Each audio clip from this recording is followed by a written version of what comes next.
We offered something here today that is really out there on the leading edge, and many of you felt it, and we want to examine it a bit more and amplify it a bit more because we think that this is the next logical step for so many of you.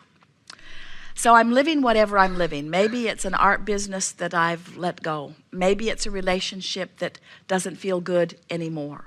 Maybe it's a bodily condition that is not optimum. Maybe it's a financial situation that's far from what I want. So what is what is.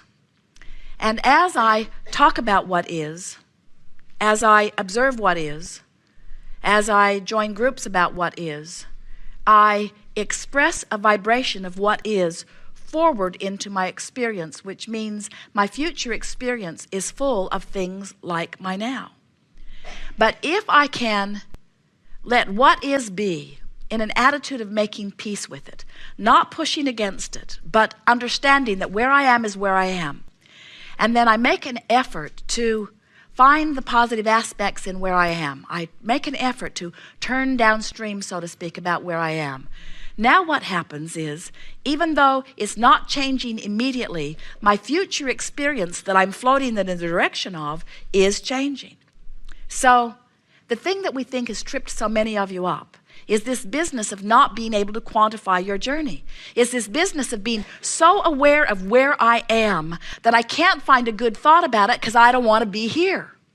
And we want you to understand that if you could just let go of that attitude that I don't want to be here and start calling here temporary, because it is. Where I am is temporary, and where I'm going is temporary too. It's all temporary, and it's all part of this moving stream. If you can begin to accept that it is a moving stream and that downstream are all of the things that you've been asking for, and as you are more deliberately pointed downstream, even though it's going to take a while for you to float into the vicinity of the lover you're looking for and of the money that you want and of the resources that you need for your new business and for all of these hows and wheres and whens and whys, as you begin to deliberately turn in the direction of that which you have become, and you let the way you feel guide you, what begins to happen is the evidence of your turning begins to show up immediately. So it gets easier and easier because at first you're sort of taking it on faith. You're finding a better feeling thought for the ridiculous reason that it just feels better. And humans say, oh, there's got to be a better motive than that. In other words, it's not enough for it to just feel better. I want a promise that if I feel better long enough that what I want is going to be there. And we say, there's a problem with that because that's an upstream thought. When you say, I am willing to think thoughts that feel good for the motive of getting something that I want that I currently don't have, now you've lost as much as you've gained. Can you feel that? But when you say, I'm willing to reach for this thought because it feels better, and the fact that it feels better means that even though I'm not in complete alignment with who I am, I'm moving in the direction of that alignment. And further, it's the best I can do right here. It is enough. It is enough. It is enough. That is the ultimate of making peace with where I am. Hear this. It's the most powerful thing that we have said to you ever. Until you have made peace with where you are, you cannot float downstream. Until where you are, even in the absence of everything you want, is all right with you, you cannot turn in the direction of what you want. As long as you are beating up on yourself even a little bit for where you are, if you're beating up on yourself even a little bit for where you are, you're upstream, and the gap is widening, not closing. Now, we want to leave you with one powerful thought. Jerry and Esther were on this river in Colorado, and the river, as we told you, was having its way with them. And even though they could paddle very hard upstream, they could have made themselves exhausted. They could have worn out every muscle. They could have worn out all their body parts.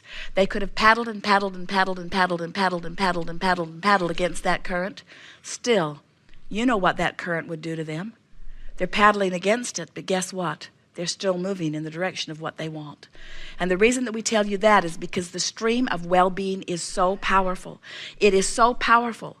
that you cannot, no matter how hard you try, no matter the words you find or the action you find, you cannot fight this current of life. And you will understand it in the moment that you die. As you close that gap immediately, you will then, and maybe only then, really understand the value that you have lived here in this life experience. Everything that we've offered here today is toward the end of you understanding that you don't have to wait until you die to close the gap, and that you don't and can't close it all at once, and that it is enough just to reach for the better feeling thought. And as you make that your habit, as you say, I only have two choices in a thought, one that feels worse or one that feels better, and I'm oriented toward the thought that feels better, your life begins improving dramatically today. Your emotions feel better. You get in sync with who you are faster. And this is the part you like best. Those things that have been waiting for you in vibrational escrow start making their way into your experience. And those who are watching you from the outside of you, which is everybody else, is saying things to you like, you just seem happier. They're saying to you things like, it seems to me that you get everything that you want. They begin saying to you things like, I don't know what you've got going on, but you feel like a different person. And as you say to them softly, the beginning of what you've heard here, I've come to understand that I am far more than I see here in this physical body. But being in this physical body is the reason for my most expansion as a being. And I can feel the love that Source has for me about that expansion. I can feel how much Source loves my providing the avenue of their expansion.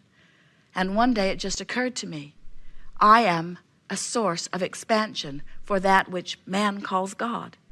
And I can feel that that which man calls God wants me in on it too.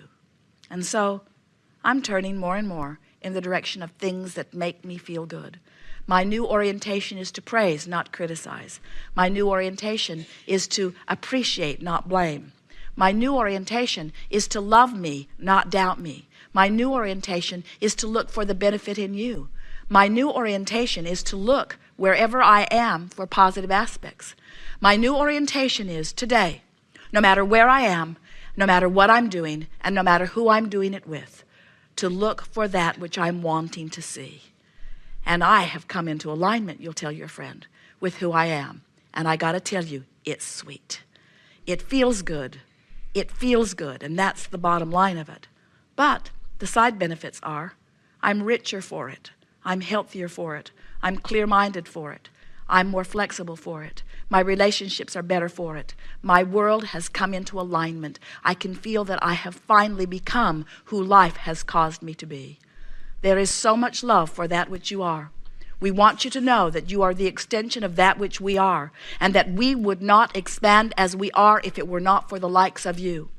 You will never be able to feel in this physical form the intensity of the appreciation that Source feels for you, but you can get close if you get pointed downstream, and that is our wish for you. We will never stop calling you. We will never stop knowing you in that way, and we will never, not one time ever catch you in a lie or see you in a flaw, because as far as we are concerned, you are perfect beings in the state of eternal evolution. There is great love here for you, and for now, we are complete.